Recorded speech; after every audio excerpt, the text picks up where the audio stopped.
ନମସ୍କାର। ମୁଁ ଗିରିଜା ଶଙ୍କର ଦାସ। ଆଜିର ଗୋଟେ ଛୋଟ ଷ୍ଟୋରି ଆପଣଙ୍କ ଆଗରେ ଉପସ୍ଥାପନ କରୁଛି। କାଲି ସେଣ୍ଟ ଜାଭିୟର ୟୁନିଭର୍ସିଟି ପାଖରେ ଏକ ଛୋଟ ଚାହା ଦୋକାନଟିକି ମୁଁ ଆଉ ମୋର ବନ୍ଧୁ ଯାଇଥିଲୁ। ଚାହା ପିଇଲୁ। ଚାହା ପିଇଲା ଭିତରେ ଆମେ ଅନୁମାନ କଲୁ ସେ ଯେଉଁ ଚାହା ପତିରେ ଚାହାଟି ଫୁଟଉଛି ତାହାକୁ ମିନିମମ୍ 10-12 ଥର କରିଛି। କାରଣ ଯାହା ସୂଚନା ପାଇଲି ସେଠାରୁ ପଚାରି ସେଇ ଭଦ୍ର ବ୍ୟକ୍ତି ଜଣକ ସେମିତି ହିଁ କରନ୍ତି। ଚାହାଟା ପିଇଲା ପରେ ବହୁତ ଖରାପ ଲାଗିଲା, ଟେଷ୍ଟ ବି ନଥିଲା, ତାକୁ ଫୋପାଡ଼ିବାକୁ ବାଧ୍ୟ ହେଲି।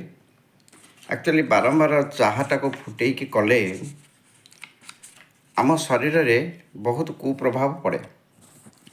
ଯଥା ହେଡ଼ାକ୍ ହୁଏ, ଆଙ୍ଗ୍ଜାଇଟି ବଢ଼େ, ଆମର ଡାଇଜେଷ୍ଟିଭ୍ ସିଷ୍ଟମ୍ଟାକୁ ସେ ଖରାପ କରେ ଏବଂ ନିଦ୍ରାହୀନତା ଦୋଷଟାକୁ ବଢ଼ାଏ। ତା'ର କାରଣ କ'ଣ?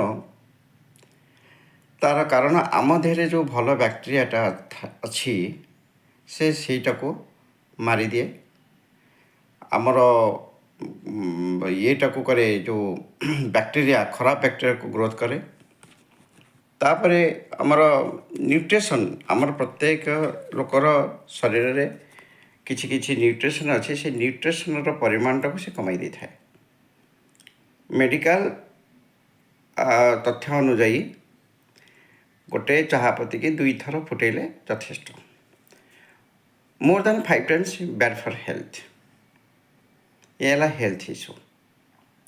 ସେକେଣ୍ଡଲି, ମୁଁ ଏହା ଦ୍ୱାରା ସମସ୍ତଙ୍କୁ ଅନୁରୋଧ କରିବାକୁ ଚାହେଁ, ଯେଉଁମାନେ ଚାହା ପିଅନ୍ତି, ସକାଳେ ତ ଚାହା ପିଉଥିବେ, ସକାଳେ ଚାହା ପିଇକି ଅଫିସ୍ ଯାଆନ୍ତି, ଅଫିସ୍ରେ ଦ୍ୱିପହରେ ଚା, ସାଙ୍ଗସାଥିର ଚା, ଷ୍ଟାଫ୍ ସହିତ ଚାହାରେ ବହୁତ ଚାହା ପିଇବାରେ ଯାଏ। ଚାହାଟା ତ ଏମିତି ଶରୀର ପାଇଁ ଭଲ ନୁହେଁ, ତାଠୁ ନିହାତି କମାଇ ଦେବା ଉଚିତ। କିନ୍ତୁ ଯେଉଁମାନେ ବହୁତ ଚାହା ପିଅନ୍ତି ସେମାନେ ଘରୁ ଚାହା ପ୍ରସ୍ତୁତ କରିକି ନେଇକି ଯାଆନ୍ତୁ। କାରଣ ଦୋକାନରେ ପିଇଲେ ଆମକୁ ସେ କାଗଜ କପ୍ରେ ଦେବ, ଭଲ ଗ୍ଲାସ୍ ଧୋଇକି ଦେବନି। କାଗଜ କପ୍ରେ ପିଇବା ମଧ୍ୟ ସରକାର ସ୍ତରରେ ମନା ହେଇଛି। ସେଇଟା ସ୍ୱାସ୍ଥ୍ୟ ପାଇଁ ଅହିତକର। ତେଣୁ ଆମେ ଜାଣିଶୁଣି କାହିଁକି ନିଜ ଶରୀରକୁ ବିଗାଡ଼ିବା? ଗୋଟେ ଚାହାର ଦାମ 5 ଟଙ୍କା। ଆଜ୍ଞା, ଆଶ୍ଚର୍ଯ୍ୟ ଲାଗେ, ଗୋଟେ ଦୋକାନରେ ଲେଖା ହେଇଛି ଛୋଟ ଚାହା କପ୍ 5 ଟଙ୍କା, ତାଠୁ ଟିକେ ବଡ଼ ଚାହା କପ୍ 8 ଟଙ୍କା, ବଡ଼ ଚାହା କପ୍ 10 ଟଙ୍କା। ଚାହାର ମଧ୍ୟ ପରିମାଣ ଅନୁସାରେ ହିସାବ ତାଲିକା ମରା ହେଇଗଲାଣି। ଯେଉଁ ଚାହା ଆମେ ଘରେ 5 ଟଙ୍କା ଦେଇକି, ମାନେ ବଜାରରେ 5 ଟଙ୍କା ଦେଇକି ପିଉ, ସେଇ କପ୍ର 4 ଗୁଣ ଚାହା ଆମେ ଘରେ ଥରକରେ ପିଉ।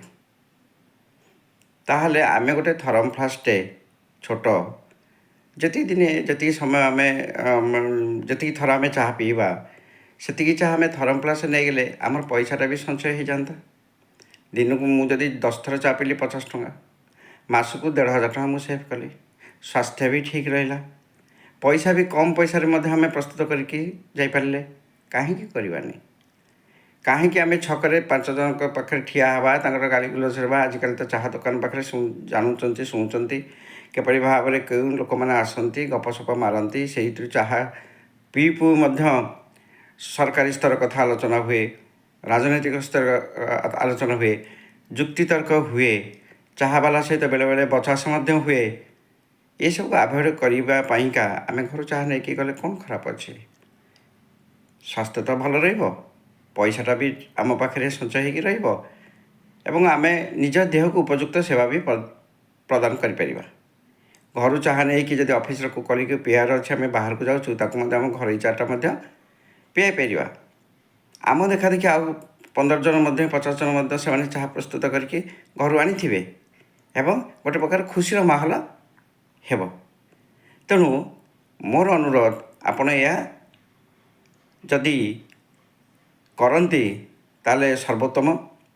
ଗତକାଲି ଘଟଣାରେ ମୁଁ ଗୋଟିଏ ଦିଗରେ ମର୍ମାହତ, ଯେତେବେଳେ ବିସ୍କୁଟ ଡବାଟାକୁ ଟେକିକି ଗୋଟେ ବିସ୍କୁଟ ନେଲି, ସେ ଡବା ତଳେ ଆଜ୍ଞା 2ଟା ତେଲୁଣି ପୋକ ଗୋଟେ କାଚରା ପୋକ ଚାଲୁଥିଲେ। ଦୋକାନ ଟିକେ ଖାଲି ଏତିକି କହିଦେଇଛି, ଆଜ୍ଞା ଏଇ ଜାଗାଟା ଟିକେ ପରିଷ୍କାର କରୁନାହାନ୍ତି, ଦୋକାନୀ ପୁରା ନିଆମାଣ। ତେଣୁ ଯୁକ୍ତିତର୍କ ତ ଟିକେ ହେଲା, ଖରାପ ଲାଗିଲା ମୋତେ, କିନ୍ତୁ ମୁଁ ମାନସିକ ଭାବରେ ଚିନ୍ତା କଲି ନା, ଘରୁ ଚାହା ପିଇକି ଯିବି, ଅଧିକ ଚାହା ପିଇଲେ ମୁଁ ସେଠାରେ ହିଁ ଘରୁ ନେଇକି ଯାଇଥିବି, ସେଠି ହିଁ ପିଇବି, ଅଫିସରେ କାର୍ଯ୍ୟକ୍ଷେତ୍ରରେ ପିଇବି କି ଯେଉଁଠି ବି ପିଇବି। ଟିକେ ଟିକେ ଅଭ୍ୟାସ କରନ୍ତୁ, ବଦଳିଯିବ। ସମାଜର ପରିବର୍ତ୍ତନ ତ ଆମର ଲକ୍ଷ୍ୟ। ଆମେ ତ କିଛି ରାଜନୈତିକ ଯୋଜନା ଏଥିରେ ନାହିଁ। ଯଦି ଆପଣଙ୍କୁ ଏ କଥାଟା ଭଲ ଲାଗିଲା, ତାହେଲେ ଆପଣମାନେ ନିଜର ବନ୍ଧୁବାନ୍ଧବ, କୁଟୁମ୍ବ, ସାଙ୍ଗସାଥି ଭିତରେ ପ୍ରଚାର ପ୍ରସାର କରିପାରନ୍ତି। ମୋର ଅନୁରୋଧ, ଯେଉଁମାନେ ବହୁତ ଚାହା ପିଉଛନ୍ତି ସେମାନେ କମେଇ ଦିଅନ୍ତୁ, ଘରୁ ପ୍ରସ୍ତୁତ କରି ଚାହା ପିଅନ୍ତୁ। ଚାହା ଦୋକାନର ଚାହା ଯଦି କୌଦେବି କୌଣସି ମତେ ଯଦି ବେଳ ପଡ଼ିଲା ଯାଇକି ପିଇବାକୁ ଇଚ୍ଛା ହେଲା, ଭଲ ଚାହା ଦୋକାନରେ ଯାଇକି ପିଅନ୍ତୁ। ସେଇଟା ବି ଧୀରେ ଧୀରେ କମାନ୍ତୁ। ନମସ୍ତେ, ଧନ୍ୟବାଦ।